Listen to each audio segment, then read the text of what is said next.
Today we're going to talk about how to make your assets invisible so that anybody out there who's looking to see what you own won't be able to tell. Hi, I'm estate planning attorney Mike Smith with Smith Barid LLC, and I'm one half of the estate planning guys.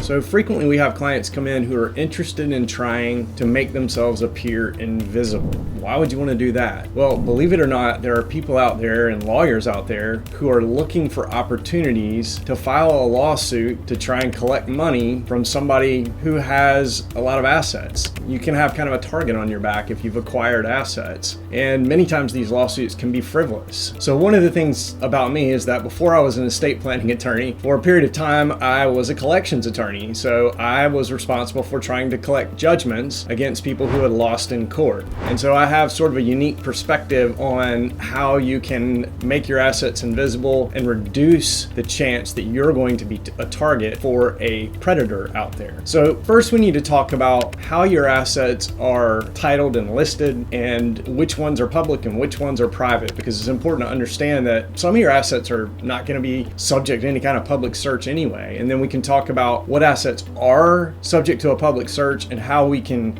make those assets invisible. So let's talk first about what assets are private. These are assets that are not subject to any kind of public search. There's no public record of them at all. So first is bank accounts. Your bank accounts are not subject to any kind of public search. You're the only person, anybody who's listed on the account are the only people who have access to the information in that account. Likewise, your brokerage accounts. Brokerage accounts are not subject to any kind of public disclosures. That would include things like 401ks, IRAs, insurance policies are not subject to public disclosure. You may have to give that information to your bank if you, for example, are taking out a loan, but that information is not public in any way. The bank has a responsibility to keep that information private. The other thing that's private are tax returns. So no third party can go to the IRS and request a copy of your tax return, unless of course you're a public official, and then the rules are a little different around that, as you may have seen play out over the last couple of years in the press. So those are all assets that are private assets. Now let's talk about what types of assets could be subject to a public record search, what kind of assets are kept in some kind of public record. And those are going to be basically anything for which you have a title. So for example, cars, boats, RVs, all of those things have a title that's registered with the state motor vehicle department, and there is a public record that you own those things. Now with those types of assets, cars and boats, unless they're really valuable, we're not typically too concerned with keeping them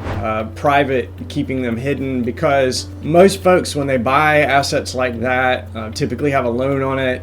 So there's not a lot of equity in that and turnover fairly quickly. So we don't typically spend a lot of time worrying about those types of assets. So what else is public record? Your home. So when you purchased your home, there was a deed that was signed by the seller that gave you the property. They were called the grantor, you're the grantee, and that deed is filed down at the courthouse. So anybody that wants to can go get a copy of that deed and see that you own that home at 123 Main Street. Likewise, any kind of rental properties that you own. So if you own a vacation home or you own an office building that's in your name, that's also in the public record, and anybody that wants to can go search that public record and find that you own that property. Now the other important thing that type of asset to consider is a business. So if you own a business and you are listed on the records with the Secretary of State as an owner, member, registered agent, then we can probably trace that business back to you. So those are the kinds of things that are in the public record that anybody who wanted to could go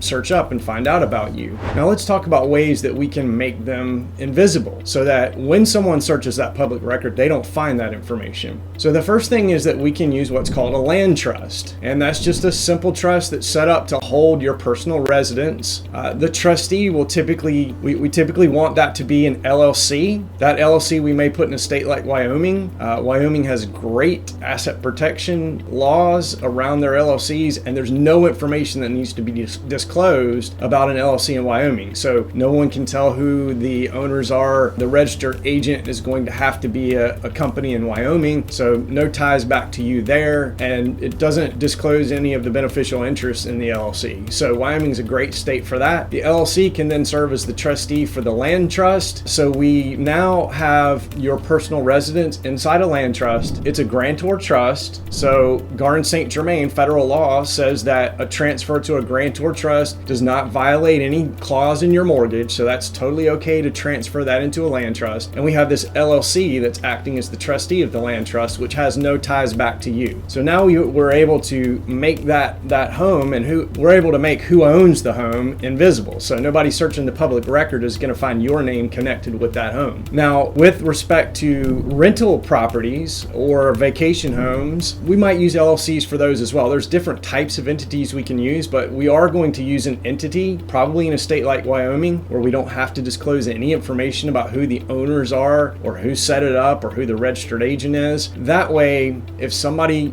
searches your name, they're not going to find that rental property listed under your name. Now, we don't use LLCs typically for personal residences, because in a lot of cases, a personal residence being transferred into LLC will destroy your homestead exemption. Your homestead exemption is typically in most states based on an individual owning the home, and so we don't transfer a personal residence into an LLC in most cases. That's why we use the land trust.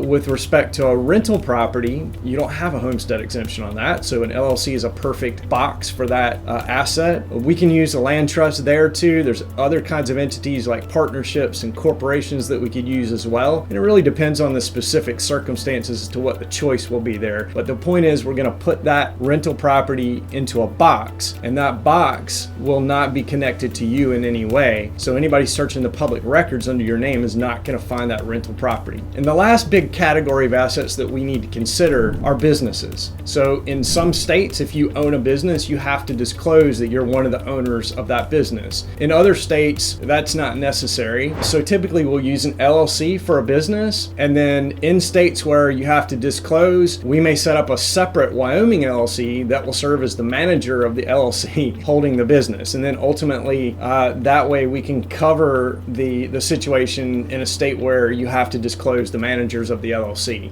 or the owners. We can do the same thing there, where we have an LLC be an owner of another LLC, and there's some tax intricacies there that would have to be considered, but there are ways that we can hide those assets so that anybody doing a public record search is not going to find those connected back to you. And if we can successfully do that, then you're invisible. And so if one of those predators out there comes after you, they're not going to easily be able to find these assets that you in fact own, because we've made them basically invisible. So that's it for today. That's how you can make your assets invisible. If you like this kind of content, click the like button below and click subscribe to keep getting our videos. I hope you enjoyed that video. If you did, then take a moment right now to subscribe by clicking below and turn on the bell notification so you get notified every time we post up a new video. Right now we're posting 3 videos a week with lots of information about various estate planning topics, so you're going to want to make sure to stay on top of that. Click below to subscribe and click right over here to watch the next most relevant video about estate planning. Go watch it now.